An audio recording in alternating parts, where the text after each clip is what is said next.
Welcome back to the McGill UofT Wellbeing Seminar Series. For those of you joining us for the first time, welcome. For those of you returning, it's great to see you all again. So as some of our Canadian colleagues will know, it's common to start off seminars with a land acknowledgement. So we wish to acknowledge this land on which the University of Toronto operates. For thousands of years, it has been the traditional land of the Huron-Wendat, the Seneca, and the Mississaugas of the Credit. Today, this meeting place is still the home to many Indigenous people from across Turtle Island, and we are grateful to have the opportunity to work on this land. So for those of you who were here last time, you'll remember that we hosted the first of our 3-month mini-series where we explore active topics of discussion in our discipline. So in the first 2 months, we have 2 invited speakers that give a seminar presenting different perspectives on an open question in well-being research. So this semester, we've been grappling with the question of what the effect of social media and technology use is on youth well-being. And after both sides have been presented, the 2 speakers will then return in the 3rd month for a panel discussion where both perspectives will engage in a dialogue about the quality of existing evidence, the interpretation, and the path towards building consensus or greater understanding. So this month, we are very excited to have Dr. Michaeline Jensen come and present her perspective and her work on technology use, social media, and youth well-being. So without further ado, I will pass it on to Felix, who will introduce our guest speaker. Thank you, Sophia.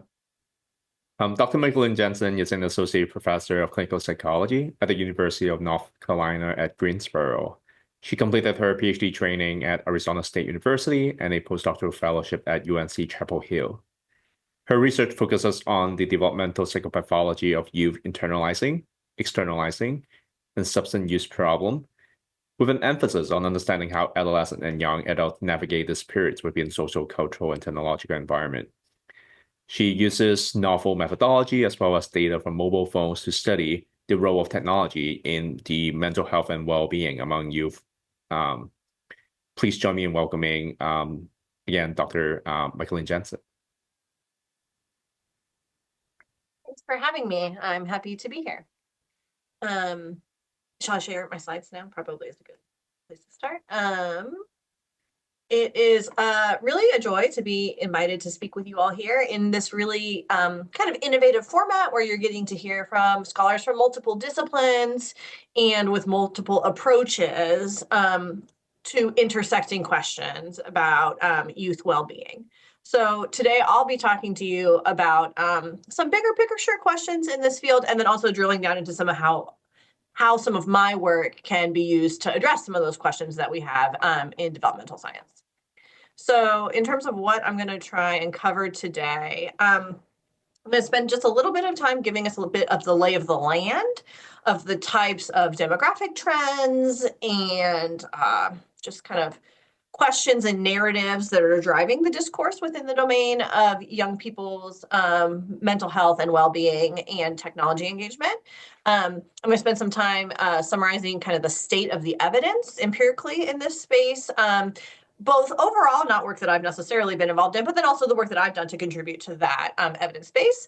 And then I want us to be able to spend a little bit of time at the end talking about where we can go from here, given what we know and often what we don't know about the intersections between young people's mental health and technology engagement. Where should we be devoting our efforts? And I could share a little bit about how I choose to spend my time contributing to that, but then we can also dialogue about bigger picture questions. Just want to share that I don't have any conflicts of interest to disclose here. So as I'm sure all of you know, having been drawn to a talk like this, young people are very connected to the internet, to their mobile phones, to one another via digital means. We have really reached the point in society today where virtually all young people have access to a smartphone. So in the US, where I'm based, 95% of teens say that they have access to a smartphone at home. The vast majority have desktops or laptops. Many have gaming consoles.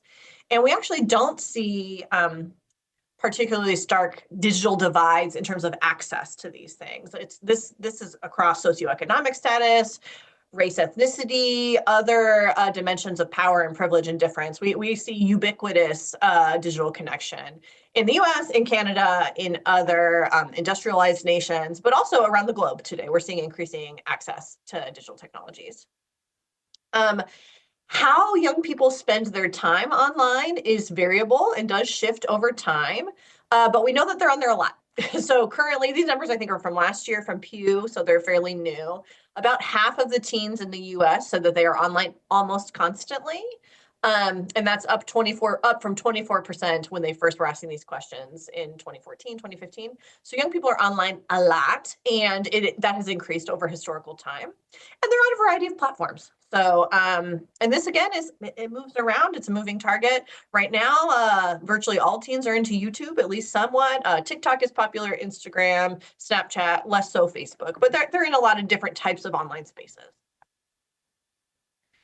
I think it's also important to situate our conversation today in terms of what the current cohort of adolescents and young adults have lived through and like kind of the landscape of modern adolescence, much of which does have to do with digital technologies, but not all of it. So I borrowed this figure from Common Sense Media, who do a pretty nice job of painting a picture of the very many things that a person who has come of age, a 13 to a 20-year-old today has lived things through, like a school shooting epidemic here in the United States, the opioid epidemic, the rise of the smartphone and digital connection, certainly, which we're going to talk about plenty today, but then also broader societal policies, such as in the US, anti-immigration policies, other zeitgeists, the coronavirus pandemic, and then other movements that are not caused by technology, but played out much online. So you see hashtag Black Lives Matter movement, hashtag Me Too. These are kind of societal uprisings, if you will, movements that happened much of it online. So there's an intersection there, but it's not always causal. Okay, so we're going to take just a few minutes. I'm not going to belabor these points, but just getting a little bit of a lay of the land in terms of what are the types of things that people are talking about when they think about young people online. So the first one that I'm going to want to talk about is this idea that we're currently experiencing a mental health crisis among young people. Much of that dialogue is driven by increases in mental health symptoms over historical time. And then on the other side of this, we have a group of folks who sometimes argue that this is much ado about nothing, that we're freaking out about technology, and that this happens anytime there's a new technology. So we're going to delve a little bit into those arguments. I will note that neither of these are a thing that I personally do research on. So I'm not in the business of graphing changes in mental health over historical time. And I am not a philosopher who understands moral panics over time, but I do think these are actually really important things for us to situate our understanding. So I understand that you already had a speaker who painted a picture of you of where we are in terms of historical changes in well-being and mental health. So I will not spend too much time here, but I'm sure that you all have seen a graph like this when you're thinking about how should we be worried about young people today? Is there a youth mental health crisis? Again, so I'm a clinical psychologist. I often talk about a mental health crisis.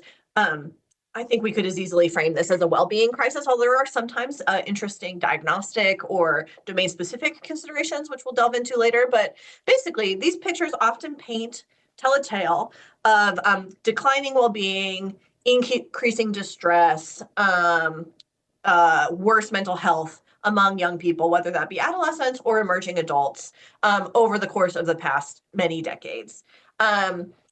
You may sometimes see this picture. So this is the picture plotting self-harm behaviors among US girls and young women by age. So you have 15 to 19-year-olds in red, 10 to 14-year-olds in pink. And you'll see that these are increasing over the course of the last 20 years, 25 years.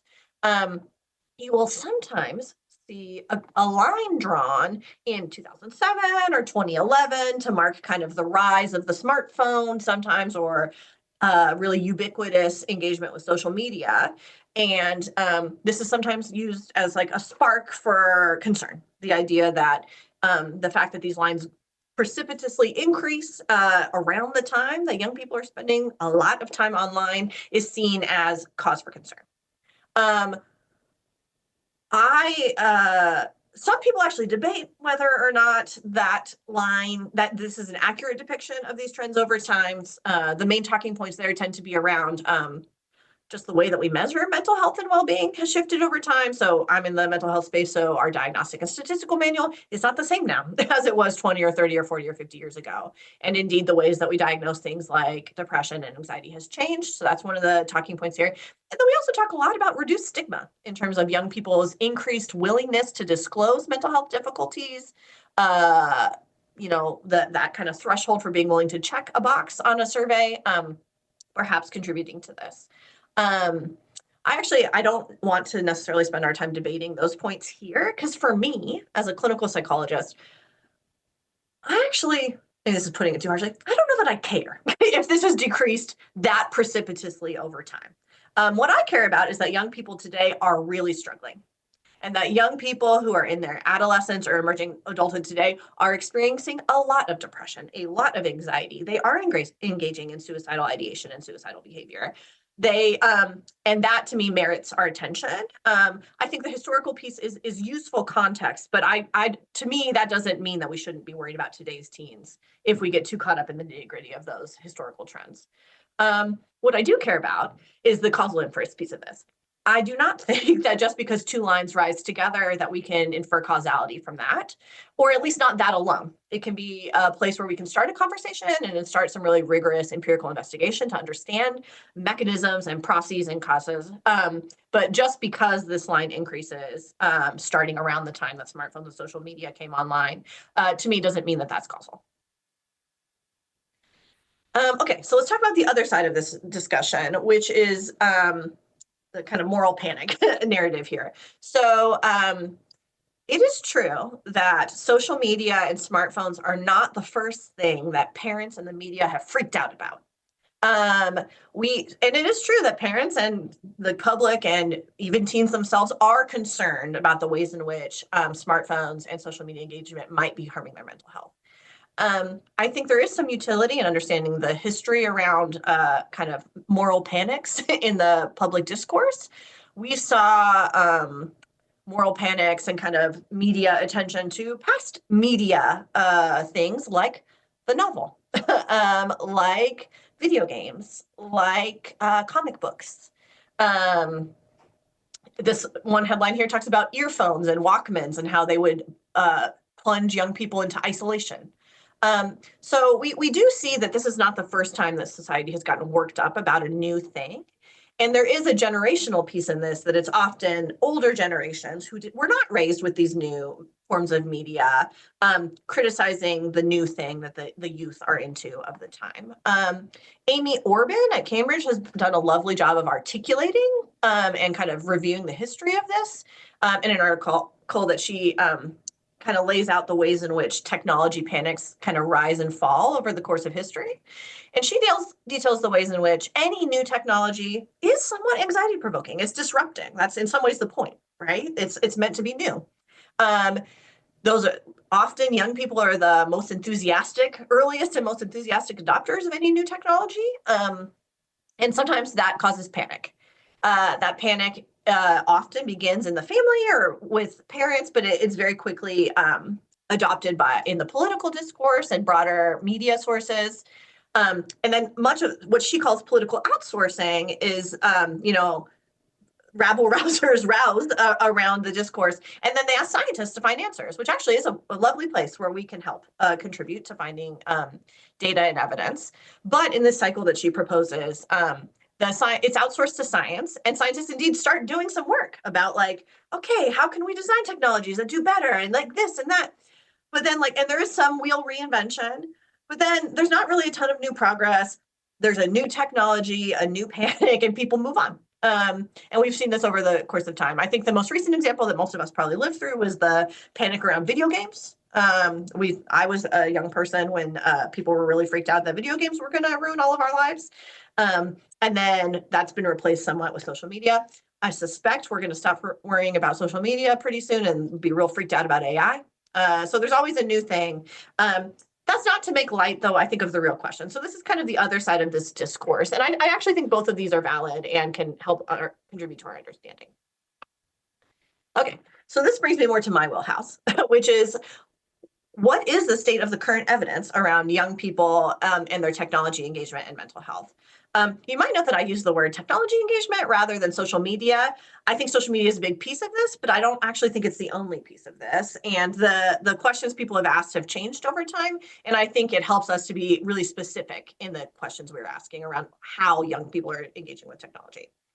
Okay, so if I'm going to characterize this literature that I'm quite involved in and meshed in, is that we can draw a few conclusions. So one thing that I think really characterized the science of understanding how young people's technology engagement relates to their mental health were some quality issues, especially in the earliest studies, which is the case in any field. Anytime you're coming up with a new paradigm or a new domain of inquiry, sometimes there aren't validated measures and there aren't really rich longitudinal studies in which you can ask these questions already.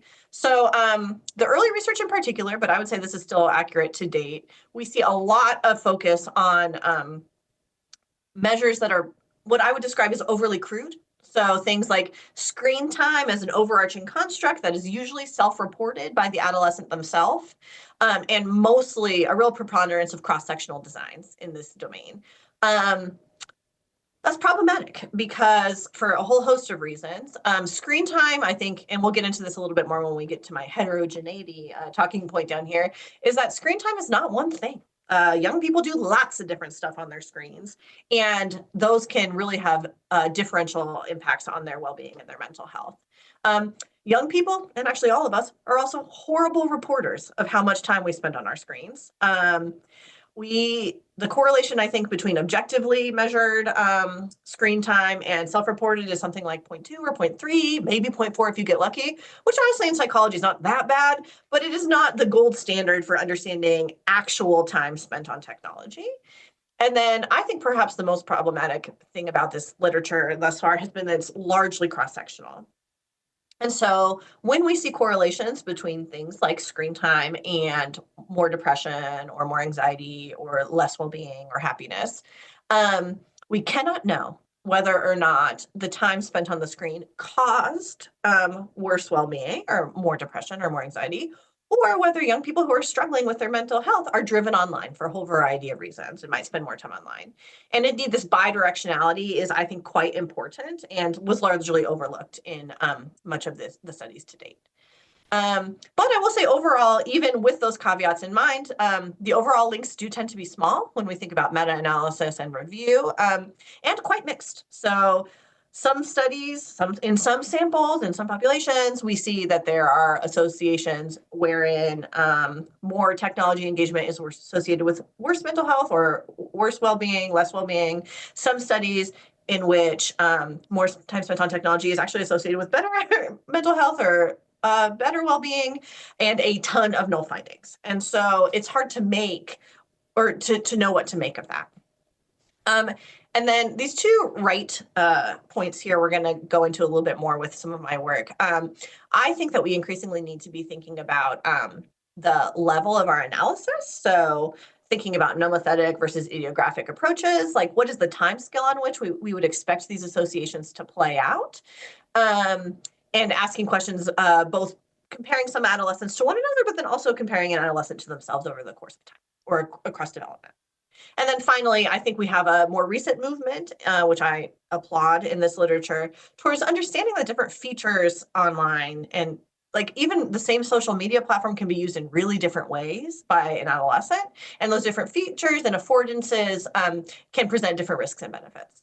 And then also that there are individual differences that can paint that picture. So is there any consensus? It's hard to say. There's a lot of disagreement in this field. It's very interesting. I'm not a high conflict scientist. I did not come to this with like a horse in this game. In this race, I'm bad at metaphors also clearly too. Sometimes people are like, oh, well, you're pro technology. You must have grown up in a really wired household. I'm like, I sure did not. I was raised in very rural Arizona, which is a state in the southern US. We did not even have a landline telephone for much of my childhood. So we were quite off the grid. So it's not like I came into this being like, yes, technology is the best. I just was curious, and I have gone where the data has taken me. So there are some people who assert that technology is very, very bad and is very, very harmful. That has not been what my research tends to show. And I'm going to show you some of those results. And much of the field agrees with me. So I have here a few of what I would think are the most reputable and widely cited reviews and meta-analyses in this space. Perhaps most important is here on the bottom right, the National Academies of Science in the US. In 2023, I think it was, late 2023, released a consensus statement on the state of the science in adolescent mental health and social media, where they brought together a panel of experts. They really did a thorough review of the literature. And for the most part, the consensus here in these documents and that consensus statement tends to be that there is not compelling evidence that young people's social media or technology engagement causes their mental health problems. That doesn't mean that there aren't some youth who do, and we're going to talk about the nuance there, but overall, screen time does not appear to be a robust predictor of worse mental health or well-being.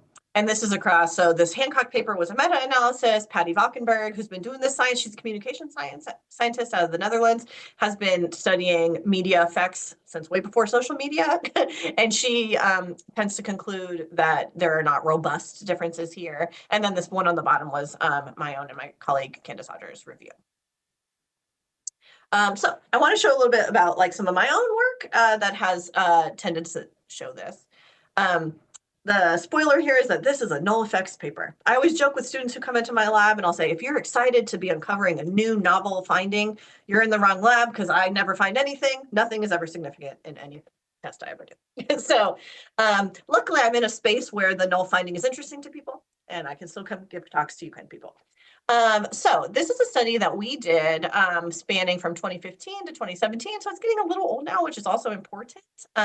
In this space, things change rapidly, but we had a pretty nice, robust methodology that I think can still help us talk about the questions we can answer here. So in our design, we had a population representative sample of North Carolina public school children.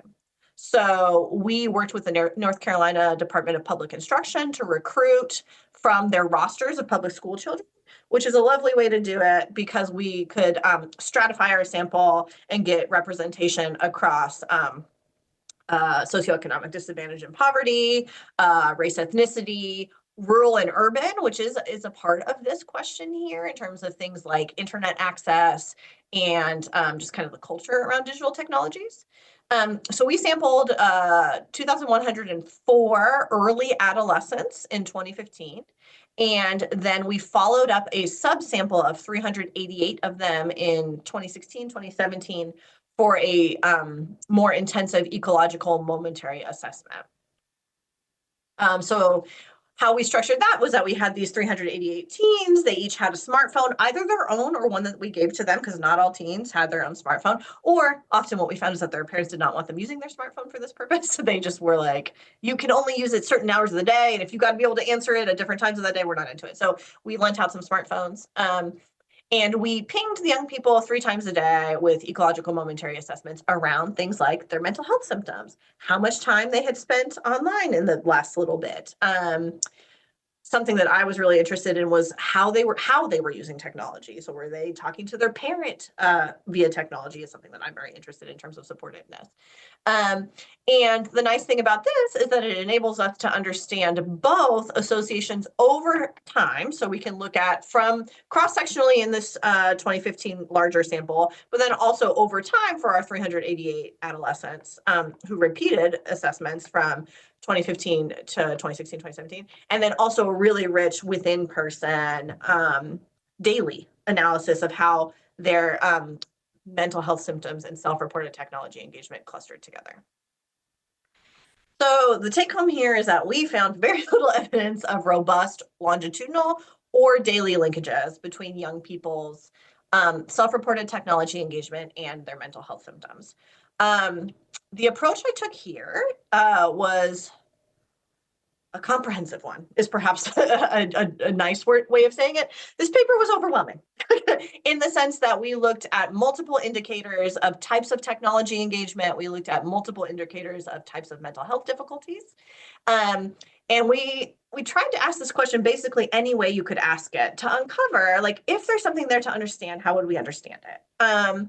Some criticisms that are sometimes levied at this field in general is some kind of like lack of open science practices and perhaps a garden of 14 paths type of, there are many ways we could answer these questions, but we don't always ask them all of those ways.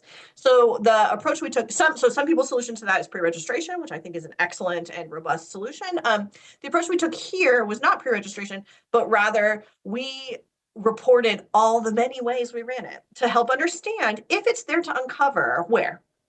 And also we did some correcting for false discovery rates given our many, many, many comparisons. So what we did is we looked over time at correlations between that wave one, so that 2015-ish timeline of self-reported technology engagement, and then their mental health symptoms over the EMA averaged across the 14 days. So between person questions. And we did not find particularly robust evidence that over time, their technology engagement at baseline was related to their lighter mental health symptoms. We also asked within-person questions. So asking, are the days on which young people self-report engaging in more technology use? And we asked that around text messaging, entertainment, creating content, schoolwork, or overall technology engagement. Are those associated with self-reported conduct problems on that day? So like getting into trouble, breaking rules type stuff. Inattention or hyperactivity symptoms, so being distracted, difficulties with focus. Worry, so a more anxiety flavored symptom, or depressive symptoms like loneliness and sadness. I do think this is important to think about the domain of well-being that we're talking about, especially when we're thinking about technology engagement. There are ways in which technology might undermine attention, for instance. The mechanisms of those are likely different than the ways in which they're impacting worry, for instance. And so I do think there's some specificity here that can be helpful. The take home there is not really.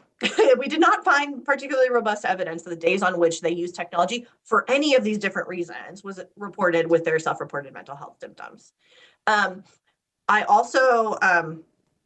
So Patty Valkenburg makes a quite compelling case that we should be thinking about person-specific media effects. So are there youth for whom technology engagement is particularly bad or particularly good? We usually think about particularly bad, but that does not necessarily the only way that would go. And so I had conceptualized this in terms of some digital divide. Some of our prior work had suggested that in particular, socioeconomically disadvantaged youth might be seeing the worst of what the internet has to offer. And so we looked to see whether any of these between or within person associations were moderated by factors like economic disadvantage, race, ethnicity, gender. There's often a gender story here that is painted. So are girls more at risk? And then we also looked at whether baseline mental health risk. So it might be that screen time or social media or technology engagement is fine for most kids, but there are some kids who come to the table or to the screen with a unique set of predispositions to mental health difficulties, and that they might be most at risk. So we looked at baseline mental health risk for internalizing, externalizing, and kind of dysregulation. And indeed, we did not find that. We did not find that there was robust evidence of person-level moderation. I even explored whether there might be nonlinear associations. So Andrew Shabilsky and Netta Weinstein a few years ago published a paper around this Goldilocks effect, that it might be that very low levels of technology, of screen time, and very high levels of screen time are both harmful in different ways, and that it's really moderate levels. I tried that, and that didn't pan out either. And then we also looked at next day associations. So overall, this was the most successful null effects paper a person has ever written, in the sense that like we just did not have particularly robust evidence of these associations that are widely thought to exist. And I think the benefit here is that we were really rigorous in reporting all of our analyses. And we had quite a nice sample that was very representative and not a convenient sample that would be harder to answer these questions. Okay, so what then should we worry about? Do I think that everything about technology is sunshine and daisies? I do not. I do think that we should be thinking with more nuance and more careful attention to what features or uses or affordances of modern technologies and media could have differential impacts. And I will say I'm really excited about where the field is going in this space. So this is a brand new annual research review from the Journal of Child Psychology and Psychiatry. We wrote one of these a few years ago, and it was like, I felt very doom and gloomy when we were writing. I was just like, this literature is not that good. We don't know. It's all cross-sectional, small effects, many nulls. What do we make of this? This paper takes a really different stance, and it's saying, okay, we actually are starting to accumulate some evidence about screen time not being the way we should ask this question. And we should be thinking about really nuanced, what they call media components, and how that might be differentially impacting young people's mental health and well-being, and then also thinking about individual differences. So the idea here is that social media is actually many things. There's a lot of different ways that young people engage with social media, and there are different effects, or likely different effects, of all of those different features. So this picture over on the right is a neat survey that Common Sense Media did, I think last year. It might be a year and a half old by now, where they asked young people, I think all teenage girls, like, what are your perceptions of these different things that your phone or your social media can do? So things like location sharing, or GPS digital tracking. What about video autoplay, endless scroll, notifications, private messaging? And we can think about that each of those actually might have different associations with mental health for a host of different reasons. So for instance, just to paint a picture of a couple of these for you all, I won't belabor these points, like filters. So this is the idea that you can change the appearance of photos or videos. About 38% of the girls surveyed said that they think this has a mostly positive impact on their experiences, whereas 21% said that it's mostly negative. The negatives mostly are around body image and appearance concerns, perhaps not surprisingly, but like young people also said that these are fun and entertaining and allow for self-expression. So there's a lot of heterogeneity in the ways in which young people are engaging online. Another one is this idea of endless scroll. So when I was a youth, there was an end of your Facebook feed. You would get down somewhere and there was nowhere more to go. And then you would log off and do something else. That is not the case anymore. So the idea of endless scroll, like you just keep going into eternity. And so about a quarter of girls think this is mostly negative, mostly because they feel like it's hard to get off and to disengage. They feel like they're overusing or feel addicted, which is a laden word. But there's also some young people who say it's positive. They say, honestly, when I'm just scrolling, I find new content like that it's relevant to my interests that I never would have thought to look at before. And sometimes it's identity affirming content. So again, a diversity of experiences. And then just one more, private messaging. This is one that I have a particular interest in. So this is mostly perceived positively. So young people think that private messaging is mostly awesome, and the primary perceived benefit is around social connection. There are some people, and I think the primary negative highlighted by 12% of girls here was that you can be private messaged by strangers who that is sometimes unwanted and unpleasant. There's also reason to think that we should be attending to the ways in which there's unique impacts on different domains of well-being of these different social media components. So for instance, this is just the percentage of, I think this is that same sample of girls who were reporting that social media gets in the way of sleep. And so sleep is actually an interesting point here.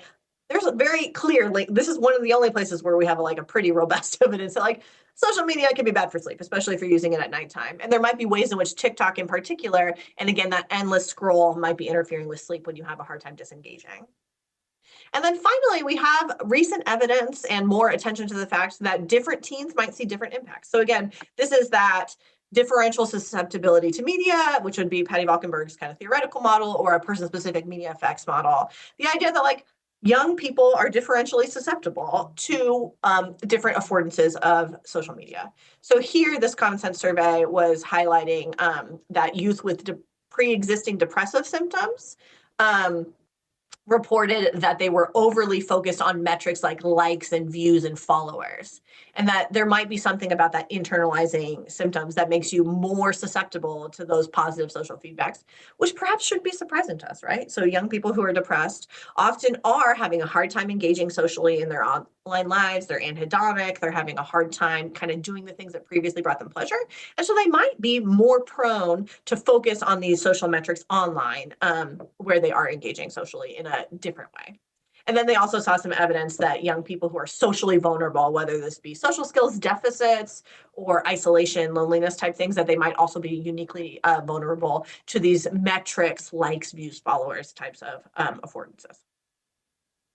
Okay, so that was kind of painting a picture of the state of the science. I want to talk just a little bit, and I'm going to go fast here, about where we can go from here. I do think that I would hate for you all to walk away from this talk being like, oh, the kids are all fine. They're not fine. Youth are struggling. And I would argue that we need to be looking in the right places for the causes of those difficulties. And indeed, if we're going to design and implement evidence-based solutions, which as clinical psychologists and a prevention scientist is one of the things I'm in the business of, is I think that we can and do intervene in young people's well-being. And I have some ideas about how we can do that most efficaciously. I do think that we need more nuance in this science, so attention to potential benefits and risks, that there are some awesome things that young people are finding online.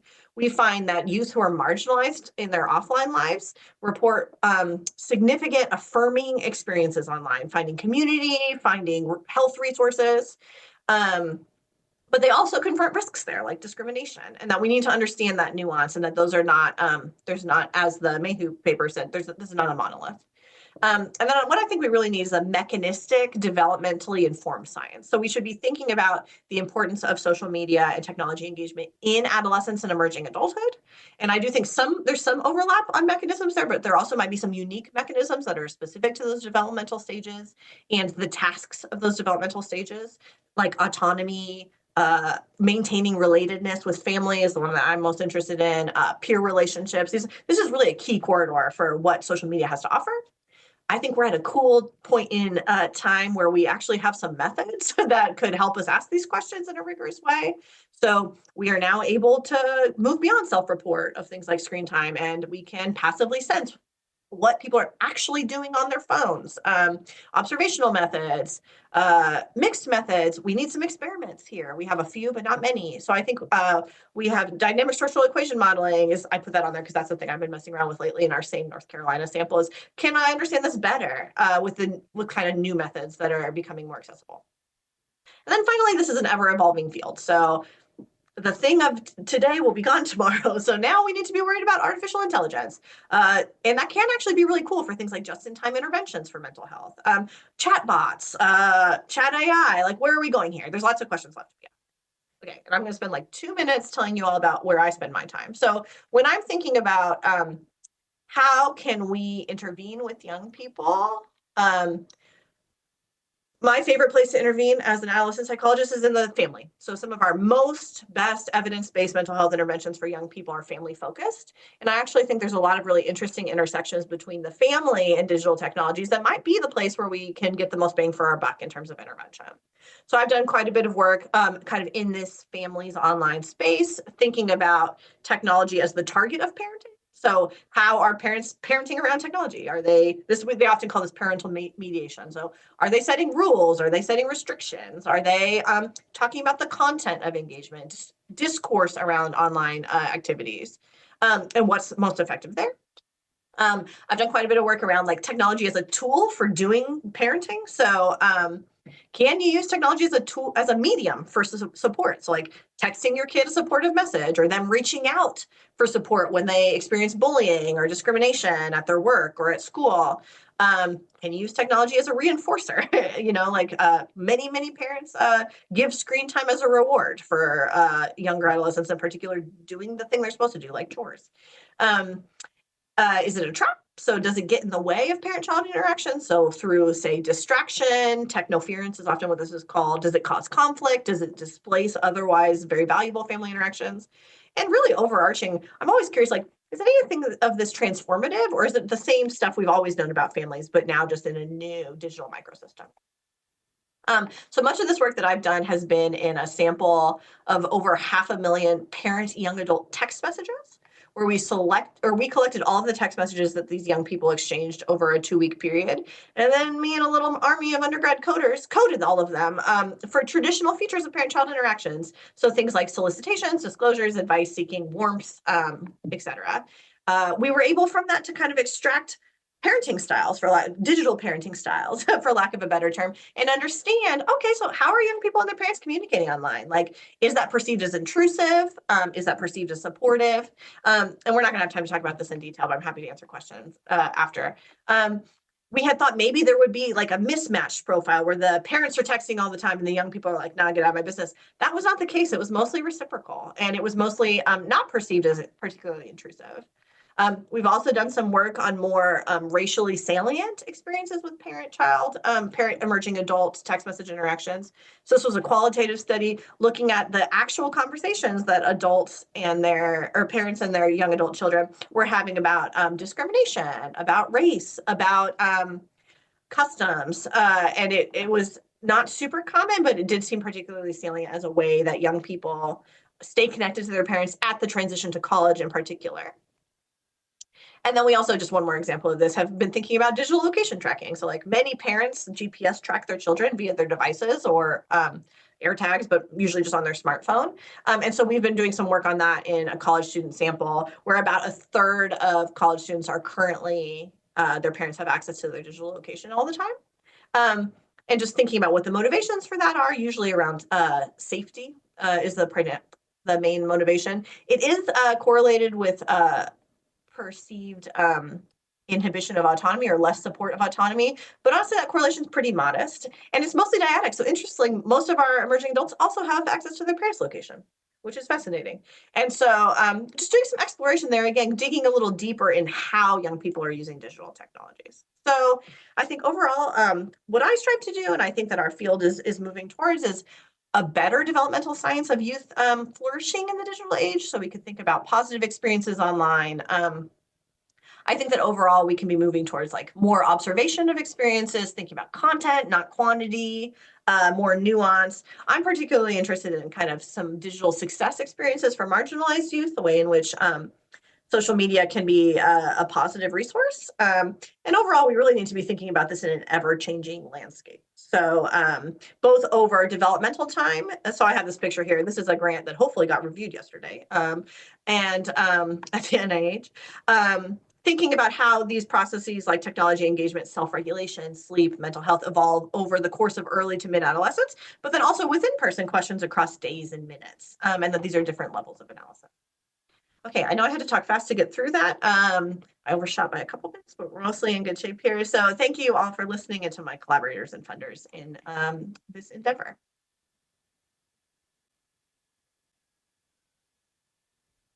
Thank you so much, Michaeline, for sharing your works with us. This is all really important works done on a topic that is definitely, relevant to public discourse. I'm sure many people in general, especially maybe for new parents like me, are also thinking about a lot of these questions. So thank you so much again. So now we turn to Q&A. So please raise your hand if you will ask a question, or you can also type it in the chat. It looks like we have a question in the chat. Anthony, would you like to ask it? Yeah, sure. So Michaeline, first, just like I really like your talk. Very interesting, very good sort of global overview of how we should be thinking about this research field. When just going back to that sort of like large EMA study that you talked about with sort of like many null results, I was wondering, I was just thinking, this isn't even a causal study, right? We're just observing how do people use things. Is it predictive of mental health symptoms at the end? I was wondering if you found it surprising that there was no correlation at all between smartphone usage or even particular types of smartphone usage and mental health symptoms. The causal pathway I'm thinking of is, it's probable if you have mental health symptoms at the end of the study, you might have been dealing with mental health problems throughout the study. And there's many uses of smartphones, which can be sort of thought of as sort of like avoidant or, self-treating behavior in some way. And to me, that's like one of the ways that like you end up having a lot of usage in a day is if, you're like endless scrolling because you're trying to avoid uncomfortable feelings. I have gotten my screen time alerts this week, and I've been online a lot. Yeah. So yes, I understand that. Yeah. And it's not, so we tested, there were probably like 400 associations we tested there. So it's not that no single one ever came out significant. They did but they were scattered and there was not a pattern there. It was quite rare. So it wasn't, so the way I talk about it, no robust, it was hard to make sense of what any of it was. We did, so I think if I were to put my money anywhere on where there might be some there would be the inattention and hyperactivity piece. We saw a few more there than we did other places, but still not a ton. And in my recent reanalysis with the DSEM approach, which enables us to get a little bit better at person level moderation, I saw a few more effects pop up there in inattention, hyperactivity than other places. But yeah, I was surprised, especially because even if I had found it, it still could have been the other direction, right? In particular, the low mood driving online engagement. We just didn't see it. It also, I mean, we were still relying on self-report. So these are still young people being not great reporters on how they spend their time. And I mean, I think I would describe it as washing out. Like, it was not, it's not to say that on any given day that couldn't have happened, but we didn't see that happen replicably in a way that could be modeled in a multi-level model across days. And you can always say, we could always have more power, or we could always have observational designs. And I think there are plenty of people who are trying to do that work to get, because I don't think there's nothing there. I think there could be something, but I think, at least for us, when we found them, they were small and not consistent. Do you think one of the problems, or like one of the things that might be shaping that, is that, like, is there just not a lot of variation in young people's smartphone usage? Like, is it just like people are all on their phones all day? People are heavy users and they're heavy users. That's part of it. There's some variability, but it's not a ton. I think it's probably more about the variability in what they're doing on there. Like, young people often are, like, they have their time of day that they spend on their phone, but they might be having qualitatively different experiences on there. So, like, an hour spent, you know, getting bullied is really different than an hour spent watching cat videos. And so I just think that the time might be not the place we should be looking. Like, I don't think time is that useful to us. Yeah, I think that's a really interesting insight. Thank you.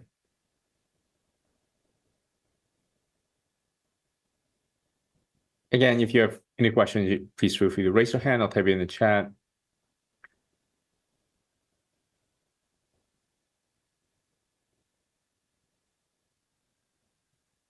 Yeah, Sophia.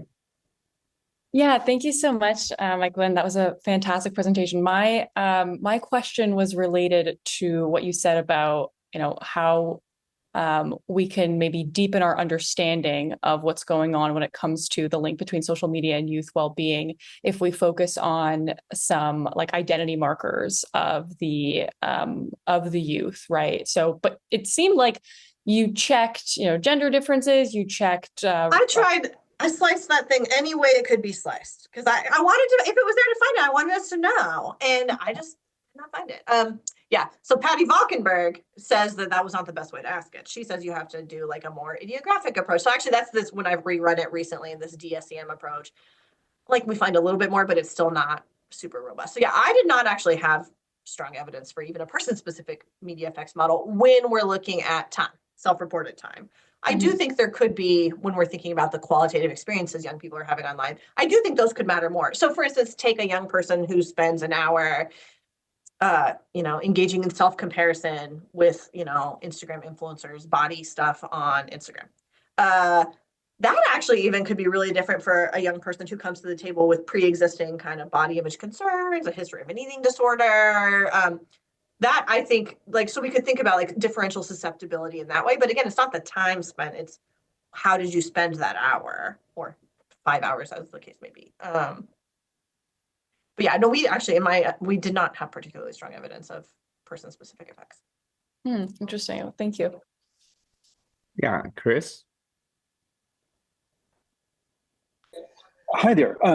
Yeah, I really liked the presentation, and I actually just wanted to sort of, I guess, hear a little bit more about the these conclusions that you were drawing, because my sense about the focus on smartphones and the different things that people have done on them is that it's like, okay, well, this is the new thing. And so we're all going to get all hyped up and concerned about, well, this new thing because it's new. But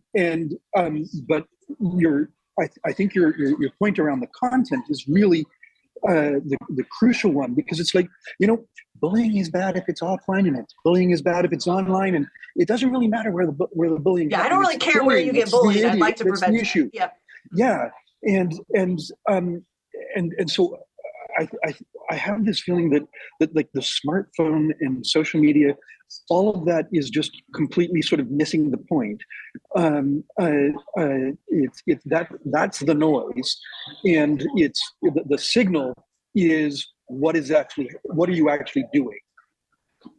that resonates with me. I tend to, that's why I've spent so much of my time here trying to understand the parent-child relationship piece of this, because I think that parent-child relationships are really important, honestly, wherever they occur. Like if they're occurring in your living room or if they're occurring while you're texting your mom from your break between classes.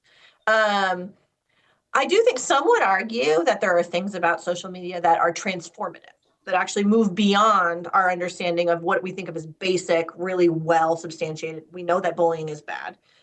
Some people would argue that there's transformation of those processes online for a variety of reasons. So the best paper I've seen written on this was Jackie Nisi, who's at Brown, wrote a series of 2 kind of theoretical review papers, maybe 2018. She called it the transformation framework for adolescent peer relationships, and thinking about whether or not peer relationships, perhaps she argues, are transformed by social media because of things like availability, the fact that you can access your peers at any moment of the day, and that might be the metrics piece of this, so that the positive reinforcement you get from your peers is a thing you can go back and look at and see and is tangible. You can see how many little hearts your post got, and you can overly focus on that. What other pieces? The ephemeral or persistent nature. So like, is Snapchat where you see it and then it disappears? Is there something unique about that versus something that you can have your thread that you can look back on 10 years later? And I think she makes some compelling arguments there. I think I tend to fall on the other side of this, where I don't know that it's like drastically transformed. I tend to end up finding that the same things that I thought were good offline are good online, and vice versa. The things that were not so hot offline are also not so hot online. But actually, I think that direction of inquiry would be really valuable. It's because it helps us understand what we already know. So much of this science, I think, was initially quite flawed because it was approaching social media as if it was a brand new thing, and like asking perhaps like overly simplistic questions that were not particularly theory driven, when really we actually have quite rich theory about youth social engagement, whether that be with family or peers, that could drive, I think, more nuanced questions in an online space. And I think I leave room for the idea that some of these things might be totally transformed and different online. But at least in my work, it tends to be that I find that like there's a quantitative difference. So they're getting more feedback from their peers, but it's still reinforcing the same way.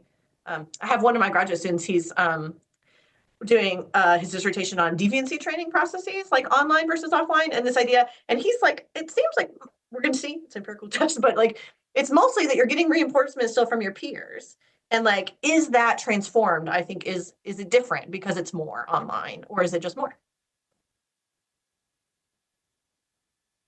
All right, thank you, Michaeline, again for sharing all of your insight with us. Yeah, and thank you for everyone for joining us at the seminar series. I think I'm going to turn over to Sofia to give us a little bit of a teaser for what's going to happen next month. Yeah, thank you, Felix. And yeah, thank you, Michaeline, for that wonderful seminar. And thank you, everyone, for coming. So you'll see Michaeline join us again next month, as well as returning seminar speaker David Blanchflower. So that's going to be our final part of this 3-part mini-series. So that'll be happening Tuesday, March 11th at 12 p.m. EST. So our 2 seminar speakers will be returning and joined by 2 other speakers, and we will engage in a kind of discussion about not only the kind of state of the field as they see it now, but also what they see the future of the field looking like, and how some of these questions can be answered through, in part, novel methods, but also collaboration, maybe between people who find themselves on different sides of this question.